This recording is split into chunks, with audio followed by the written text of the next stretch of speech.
اعوذ باللہ من الشیطان الرجیم، بسم اللہ الرحمن الرحیم۔ نولی فیکٹری کے معزز دوستو، السلام علیکم۔ ناظرین اکرام، جیسا کہ آپ جانتے ہیں کہ ہر دور میں ہی کچھ ایسے ناپاک لوگ جہنم کا ایندھن بنتے رہے ہیں جن کا مقصد جھوٹی نبوت کا دعویٰ کر کے صرف اور صرف اسلام کو نقصان پہنچانا تھا۔ انہی میں سے ایک کذاب مسیلمہ بھی تھا جس نے آپ صلی اللہ علیہ وآلہ وسلم کے عہد مبارک میں ہی اپنی جھوٹی نبوت کا اعلان کر دیا تھا،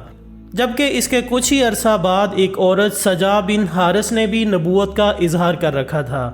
جس نے نہ صرف مدینے پر حملے کی کوشش کی بلکہ اس عورت نے اپنی ایک جنت اور حوریں بنانے کا اعلان بھی کر رکھا تھا۔ آج کی اس ویڈیو میں ہم جانیں گے کہ ان دونوں جھوٹے نبیوں یعنی مسیلمہ بن کذاب اور اس عورت کے درمیان شادی کیسے ہوئی اور پھر اس کا انجام کیسا تھا۔ ناظرین، یہ عورت قبیلہ بن تمیم سے تعلق رکھتی تھی جو کہ انتہائی حسین و جمیل، فریب کار اور ہوشیار عورت تھی۔ یہی وجہ تھی کہ زیادہ تر لوگ اس کے حسن خطابت کے دیوانے تھے۔ حضور صلی اللہ علیہ وآلہ وسلم کے اس دنیا سے رحلت فرمانے کے بعد اس عورت نے نبوت کا اعلان کیا تو ناہنجاروں کا ایک گروہ اس کے ساتھ ہو گیا، جس کے بعد سجا بن حارث نے کہا کہ وہ اپنی قوم کے لیے اس دنیا میں الگ جنت بنائے گی جہاں حوریں اور غلماں بھی ہوں گے۔ لہٰذا اپنے اسی مقصد کی تکمیل کے لیے اس نے سب سے پہلے مدینہ منورہ پر حملے کا ارادہ کیا، مگر اسے آخری دم تک حملہ کرنے کی جرأت نہ ہو سکی، جبکہ اس ارادے کا اظہار اس نے کئی بار اپنے پیروکاروں سے بھی کیا۔ مسیلمہ بن کذاب کو جب سجا کے نبوت کے دعوے کی خبر ملی تو اس نے بہت سے تحائف اس کے پاس بھیجے اور جنگ کے بجائے امن اور ایک دوسرے کی نبوت کے احترام اور اشتراک کی خواہش کا اظہار کیا۔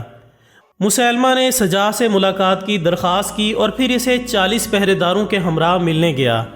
اور پہلی ملاقات میں اس نے سجا سے کہا کہ عرب کے کل بلاد نصف ہمارے تھے اور نصف قریش کے، لیکن قریش نے اپنا عہد نہیں نبھایا، لہٰذا وہ نصف میں نے تمہیں لکھ دیے۔ یہ بات سن کر سجا بہت خوش ہوئی اور مسیلمہ کا شکریہ ادا کرنے لگی، جس کے بعد مسیلمہ نے سجا کو اپنے یہاں آنے کی دعوت دی تو سجا نے ہنسی خوشی اس دعوت کو قبول کر لیا۔ دوستو، حقیقت میں ایک نبی کی نگاہ ہر نوع کی آلائش اور دنیاوی حرص سے پاک ہوتی ہے، لیکن مسیلمہ چونکہ جھوٹا نبی تھا اس لیے سجا کے ساتھ پہلی ہی ملاقات میں اس کے حسن کا دیوانہ ہو گیا اور دوسری ملاقات کا بے قراری سے انتظار کرنے لگا۔ اس نے پرفضا باغ میں نہایت خوبصورت اور عمدہ خیمہ نصب کرایا اور قسم قسم کی خوشبوؤں سے اپنے لباس کو معطر کیا، اور اسی طرح سجا بن حارث بھی خوب سج دھج کے ساتھ آئی، جبکہ اس کے آنے پر مسیلمہ کے سپاہیوں نے اسے سلامی دی اور اسے خیمے تک پہنچایا، جہاں ایک جھوٹا نبی ایک دوسرے جھوٹے نبی سے ملاقات کا منتظر تھا۔ دونوں تنہائی میں ملاقات کرتے رہے اور کچھ دیر باہمی دلچسپی کے موضوع پر گفتگو ہوتی رہی، اور پھر دونوں نے ایک دوسرے کو اپنی اپنی وحی سنا کر ایک دوسرے کی نبوت کی تصدیق کی، اور پھر اسی خیمہ میں گواہوں اور حق مہر کے بغیر نکاح کر لیا۔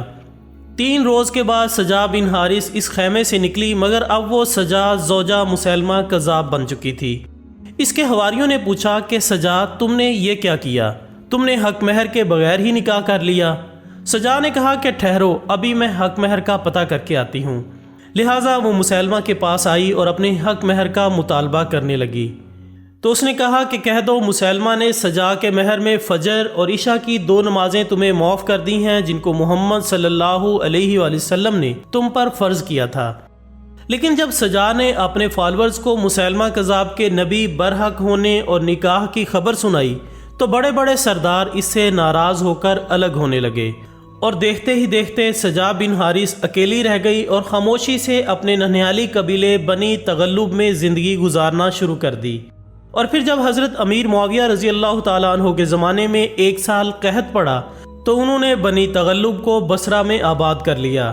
لہٰذا سجا بن حارث بھی ان کے ساتھ یہاں آباد ہو گئی اور توبہ استغفار کر کے دوبارہ مسلمان ہو گئی۔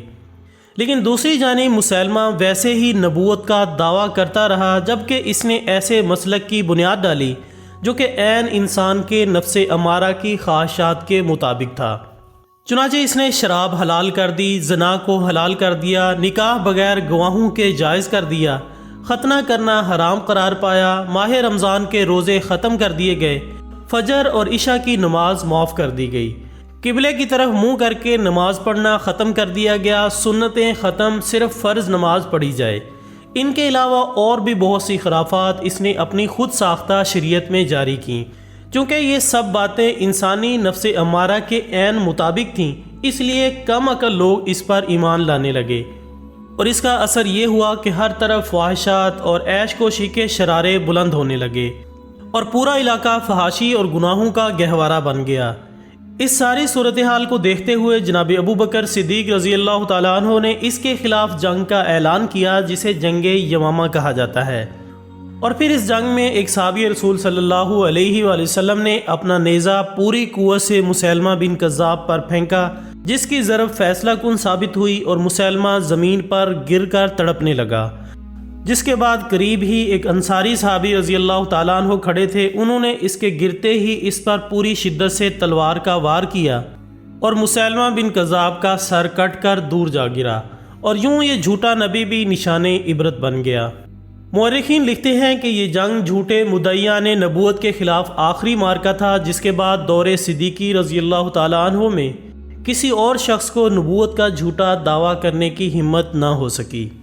آخر میں دعا ہے کہ اللہ تعالی ہم تمام مسلمانوں کو اس طرح کے جھوٹے فتنوں سے اپنی حفاظت میں رکھے اور ہمارا خاتمہ بھی ایمان فرمائے۔ اسی دعا کے ساتھ ہماری آج کی اس ویڈیو کا اختتام ہوتا ہے۔ ہم امید کرتے ہیں کہ آپ کو یہ ویڈیو ضرور پسند آئی ہوگی۔ انشاءاللہ بہت جلد دوبارہ ملاقات ہوگی ایک اور اچھی سی ویڈیو کے ساتھ۔ تب تک اپنا دوستوں، رشتہ داروں اور گرد و نواح کے تمام لوگوں کا بہت خیال رکھیے گا۔ اللہ حافظ۔